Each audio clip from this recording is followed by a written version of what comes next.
अभी मैं आपको बताऊंगा कि किसी डिफ्यूजर पे एयर का क्वांटिटी कितना आ रहा है एचयू से वो कैसे कैलकुलेट करेंगे। क्योंकि कभी कभी क्या होता है, जो क्लाइंट जो है आपसे आर्गुमेंट करेगा या आप आर्गुमेंट करेंगे क्लाइंट से, तो ये कैलकुलेशन करना पड़ेगा। मतलब ये है कि आपने पूरा इक्विपमेंट सिस्टम लगाया, किसी एचयू से आपने 20 जगह सप्लाई किया, मतलब 20 रूम में सप्लाई किया, छोटा छोटा रूम में, तो क्लाइंट आपको बोल सकता है जो डिजाइंड एयर क्वांटिटी है यहाँ पे नहीं आ रहा है और कूलिंग नहीं हो रहा, उस टाइम आपको प्रूव करना पड़ेगा कैलकुलेट करने के लिए।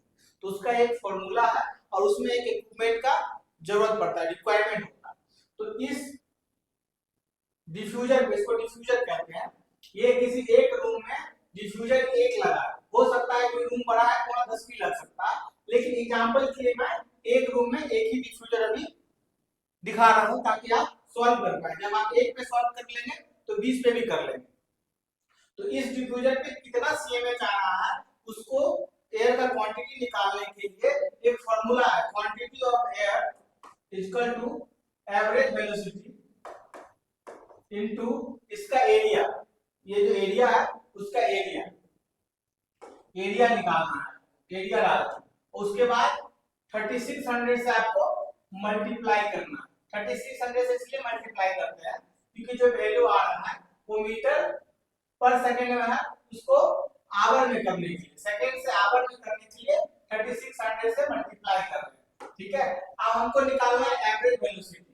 तो आपको एक एनोमीटर चाहिए होगा, जब आप चेक करेंगे उसमें आपको मीटर पर सेकंड सेट करके एनोमीटर से 5 जगह मिनिमम आपको एवरेज वेलोसिटी चेक करना है, फिर एवरेज निकालना है।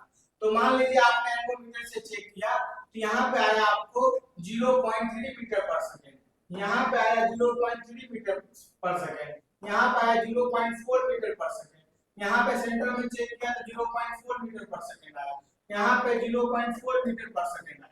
आपने 5 जगह ले लिया। अब आपको ए बी निकालना है, एवरेज वेलोसिटी।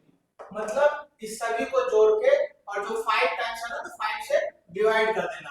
तो 0.3 0.4 0.4 0.4 प्लस 0.3, 1 2 3 4 5, 5 से डिवाइड करना।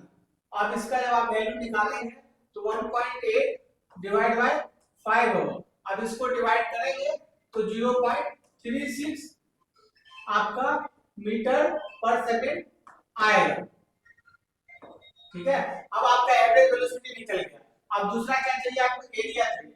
एरिया चाहिए आपको इस डिफ्यूजर का एरिया निकालने के लिए इसके लंबाई और चौड़ाई चाहिए, लेंथ और विड्थ चाहिए। तो इसका स्टैंडर्ड जो होता है, साइज जो आता है वो 600 बाय 600 mm का आता है। बट आपके अगर रूम में छोटा साइज है तो छोटा भी लग सकता है, कस्टमाइज भी आता है। तो मान लीजिए ये 600 है इसका साइज, इसका साइज 600 है। ठीक है, इसको मीटर में करेंगे तो एरिया निकालने के लिए हम क्या करेंगे, इसको इसको मल्टीप्लाई कर देंगे, लंबाई और चौड़ाई को मीटर में करके। तो 0.6 इंटू 0.6 मतलब 0.36 मीटर स्क्वायर एरिया आया। ठीक है, अब एरिया निकल के एवरेज वेलोसिटी निकल गया, तो इसमें हम वैल्यू डाल देंगे।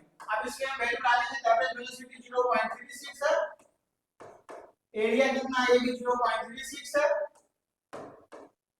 ठीक है, और ये 3600 है। ठीक है, अब जब आप इसको मल्टीप्लाई करेंगे तो 466.56 सीएमएच आएगा।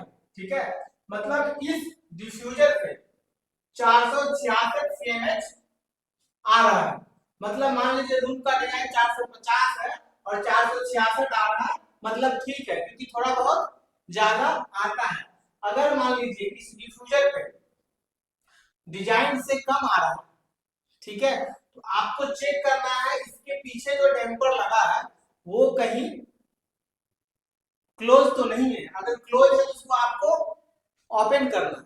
अगर तब भी खुला है डैम्पर, तब भी एयर आ रहा है, तो आपको चेक करना है जो दूसरे रूम में एयर जा रहा है कहीं वहां ज्यादा तो नहीं जा रहा है। क्योंकि जैसे इजी वे होता है, इससे पहले होगा तो सकता है वहां ज्यादा चला जाएगा, तो वहां का डैम्पर थोड़ा बंद करना है। तो यहाँ पे एयर का क्वांटिटी बढ़ जाएगा।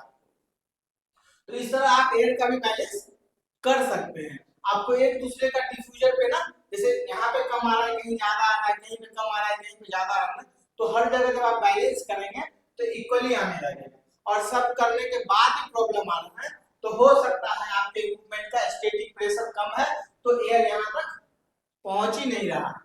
ठीक है, ये भी रीजन हो सकता है।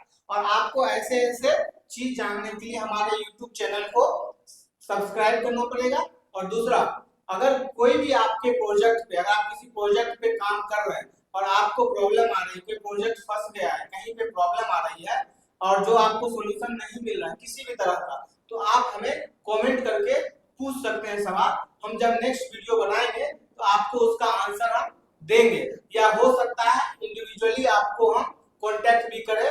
और जब भी आप अपना कोई भी कमेंट डालें तो एक मेल आईडी जरूर डालें। Thank you.